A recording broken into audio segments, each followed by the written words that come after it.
Hello hello aunty, ഇത് ഞാൻ ഐഷു. എന്നെ പറ്റി പറഞ്ഞിട്ടില്ലേ മതം? എന്താ മോളെ? ആൻറ്റി, ആക്ച്വലി ഞങ്ങൾ ഫ്രണ്ട്സ് അല്ല, ഞങ്ങൾ സ്നേഹിക്കുക. പറയാറുണ്ട്. സുഖാണോ? എനിക്ക് സുഖം, ആൻറ്റിക്ക് സുഖം. അത് പറയാൻ വേണ്ടി ഞാൻ വിളിച്ച. അതെന്നോട് പറഞ്ഞില്ല അവൻ. സ്നേഹിക്കണ്ടല്ലേ? എന്നാ വന്നെ? മനസ്സിലായില്ല. ഞങ്ങൾ എന്നാ അങ്ങോട്ട് പെണ്ണു വെക്കാറുണ്ടേ? നിങ്ങളുടെ ഇഷ്ടം പോലെ ആൻറ്റി, ഞങ്ങൾ പറ്റി നമുക്ക് അടുത്ത കൊല്ലം തന്നെ വെക്കാം. ആണോ? ശരി ആൻറ്റി. അമ്മേനോടൊക്കെ ഒന്ന് പറഞ്ഞേ. എനിക്ക് പറയാൻ പേടിയാ. പറയാം. എപ്പോ തൊട്ടാണ് തുടങ്ങി? ഇത് 2 കൊല്ലൊക്കെ ആയിരുന്നു. എന്നോട് പറയത്തില്ലായിരുന്നോ? അമ്മ അതെങ്ങനെ എടുക്കുക? നമുക്ക് അടുത്ത ആഴ്ച തന്നെ പൊട്ടും.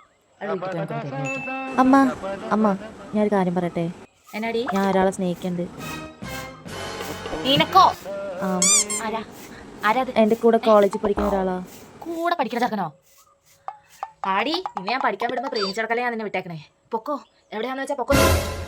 ആരോട് ചോദിച്ചിട്ടായിരുന്നു എന്നോട് ഇഷ്ടം പറഞ്ഞത്? നമ്മുടെ സ്റ്റേറ്റസ് എന്താ? ഏത് ചെറുക്കനാവൻ? ഫോട്ടോ ഉണ്ടോ? അമ്മ ഇതാ ഫോട്ടോ. ആരെയും വിളിച്ചോട്. എന്നാ ഹലോ. ഞാൻ വിനുവിൻ്റെ അമ്മയാണ്. അവളെന്താ നിങ്ങൾ തമ്മിൽ ഇഷ്ടത്തിലാണെന്ന് പറഞ്ഞല്ലോ? എൻ്റെ പൊന്നു മോനെ, ഞാൻ ഒരു കാര്യം പറഞ്ഞേക്കാം. ഈ പരിപാടി ഇവിടെ നടക്കില്ല. നീ എന്നാ മനസ്സിൽ കണ്ടു കൂട്ടിയാലും ശരി, ഈ കല്യാണത്തിന് ഞാൻ സമ്മതിക്കില്ല. അങ്ങനെ നടക്കുകയാണെങ്കിൽ ഞാൻ ചത്തായിട്ട് നടത്തിയാൽ മതി കല്യാണം. എനിക്ക് എൻ്റെ മകളെ കുറിച്ച് ഒരു നല്ലൊരു ബോധമൊക്കെ ഉണ്ട്. അവളെ എവിടെ കെട്ടിച്ചോട്ടാന്നൊക്കെ ഞാൻ തീരുമാനിച്ചു വെച്ചേക്കും. നിന്റെ കയ്യിൽ എനിക്ക് കെട്ടിച്ചേൽപ്പിക്കാൻ പറ്റിയില്ല. ഒരേ പ്രായത്തിൽ കല്യാണം കഴിപ്പിച്ചു തരണം. പാസ്സായോ നീ? എത്ര സപ്ലി ഉണ്ടോ നിനക്ക്?